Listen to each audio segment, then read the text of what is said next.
Hi everyone, and welcome back to the Rookie CEO podcast. I'm Grace, and Rookie CEO is my learning out loud journey of the highs and lows of running a business all for the first time.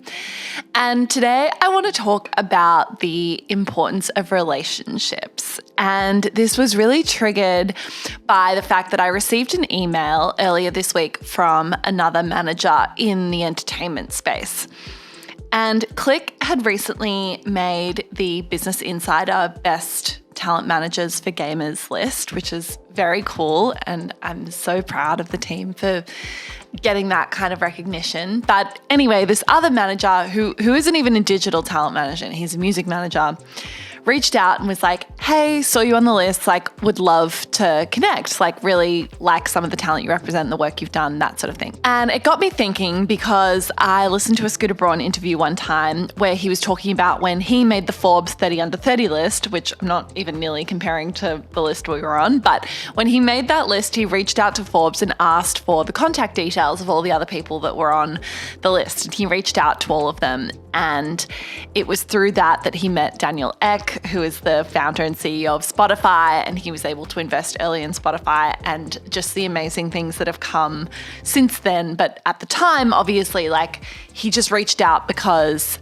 they were one of his peers, and you never know where it'll go. And it got me really thinking about how important I think your relationships and your network are for your career. I actually think it can't be understated how important they are. And even opportunities that I've had recently, to invest in certain projects, for example, have come from people who I met months or years ago when none of that was even on the table.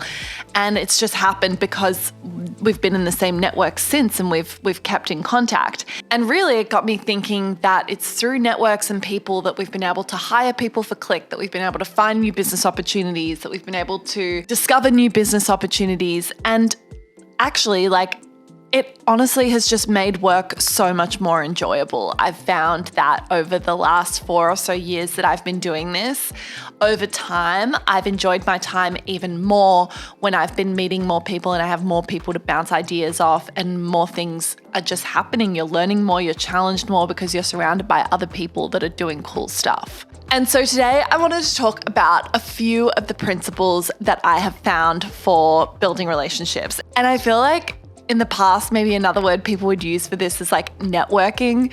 Networking always kind of felt like a gross word to me. You're going in with this intention of building a network or finding someone to network with, and you're both gonna get something out of it. I always found that to be quite high pressure. I'd rather just build a relationship with someone. And I find that that's a better way to approach it in my experience. So anyway, here are some of my key principles for building meaningful relationships. Number one is that people are just people.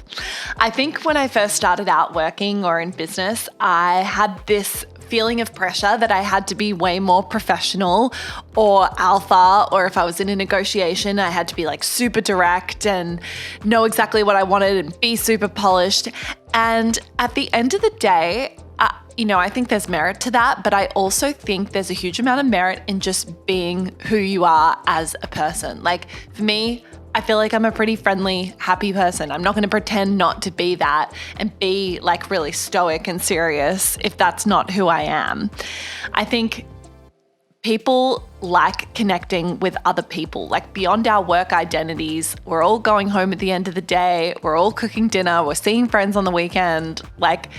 Everyone's pretty similar. So I think connecting to someone just as a person rather than seeing them as putting them on some pedestal or putting them in the realm of this is a work relationship, you don't need to do that.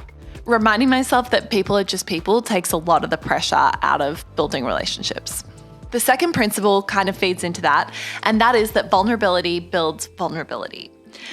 I think there is kind of this phenomenon in the past where people have felt as though they have to really put on a front.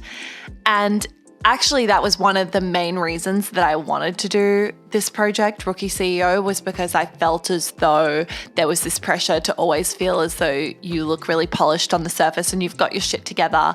And I think actually a lot of people love hearing other people's challenges or weaknesses or where they've come from and why they're here and what drives them. It builds meaningful relationships. It allows you to connect on a deeper level with someone because you appreciate where they've come from and why they're here and what they're doing. For me, I talk about the fact that I came from the corporate industry and I don't have a decade-long background in gaming, and that's okay. And I talk about the fact that I'm here and I work with my brother, and I talk about the fact that I went through a burnout last year, and I talk about the fact that I've had challenges and that things have gone right and things have gone wrong. And I think in my experience, people have enjoyed that. It's not a weakness, it's explaining where you're at and who you are. And at the end of the day, everyone has vulnerabilities. And I think when people have really opened up to me about their vulnerabilities, it builds a certain level of trust that is otherwise quite difficult to come by. So I really recommend being vulnerable with others, and others will be vulnerable with you. The third thing is to be nice. People like nice people. It's fun to work with people that are nice. It feels good to work with people that are nice. When people are nice to you, you want to work with them again. And so I think there's something to be said for just being a good person and doing the right thing and being a happy presence to be around. Get excited for other people's wins, genuinely excited for other people's wins. People also love being complimented. They love feeling that sense of validation, and they'll come back for more. So I think generally I can think about situations in the past where, we got a big campaign done and the campaign manager Uber Eats to me a big sushi lunch. And that was so kind. It was so unnecessary. It didn't need to happen, but it was just wow, that person's a good person. Or they'll call you up and ask how you're going, or they'll call you about something that you didn't even work on together and say, hey, good job, I recognized you did that. And I think if you think about the people in your life that might have done that for you, you realize what a strength that builds in the relationship. The next principle is don't have an agenda.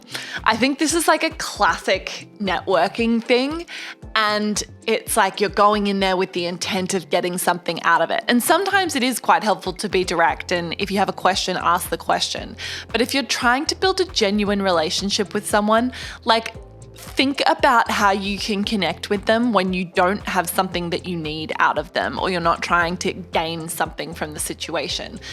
For me, I'm often reading articles or listening to a podcast, and I'll think who else would really like this in my life? And I love recommending things to friends or people that I've worked with.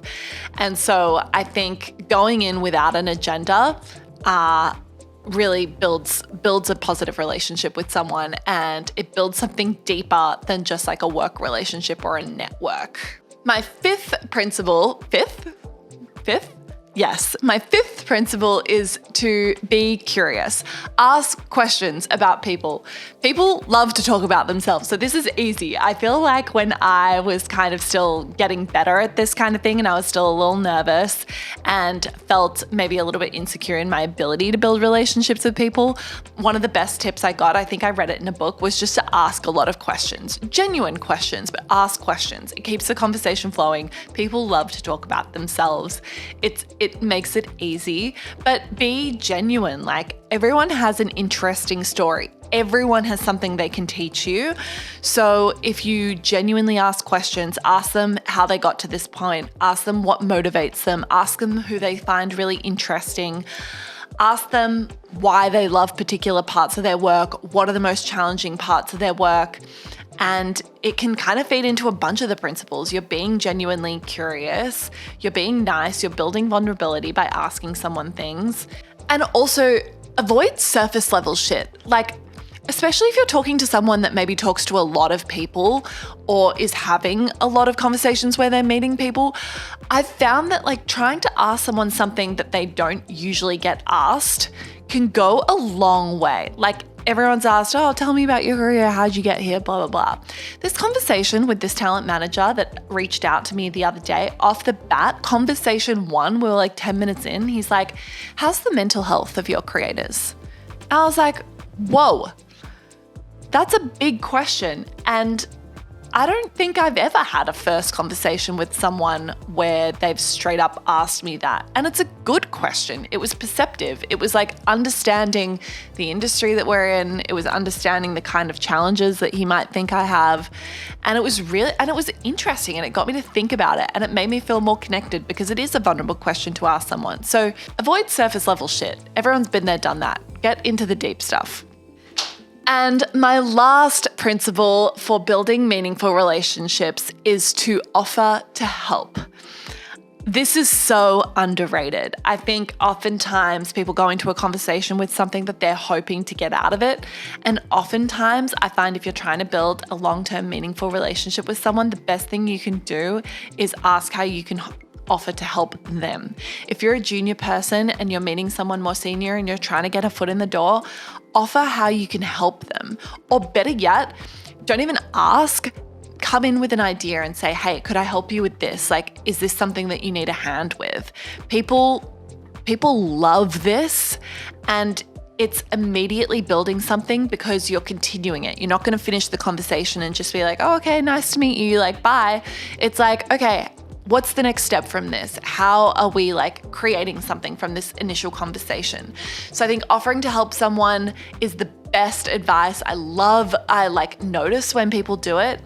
And if you're not a junior person, there's still so many ways you can always offer to help. You can be like, how can I introduce you to someone? Like, what challenges are you facing? Like, can I give you advice on something? Like, people crave that human connection, and it feels good to help other people, and it feels good if someone's offering to help you, and it makes you want to come back to that person for more.